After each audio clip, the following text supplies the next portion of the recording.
Hello everyone, welcome back to the channel. In this video, I'm going to walk you through how to buy a domain on Porkburn.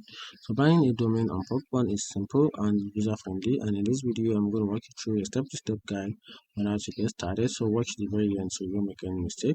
So first thing you have to do is to go to Porkburn official website, then search for a domain. Then you can also use the search bar to type in the domain name you want. Then from there, Porkburn will display available options and alternative suggestions for you.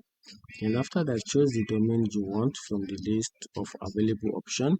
Then add or click to cart to proceed. Then from there, check the details of your selected domain in the cart. Then you can also add extra like email hosting or host privacy protection.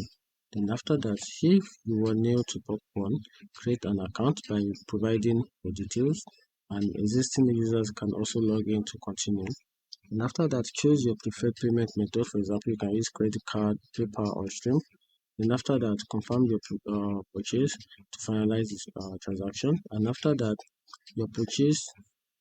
Once purchased, you can now manage your domain settings, which is the DNS record and the other features through the Porkburn's dashboard. And that's how you can simply buy a domain on Porkburn. Find this video helpful, turn on the notification button, and follow for more.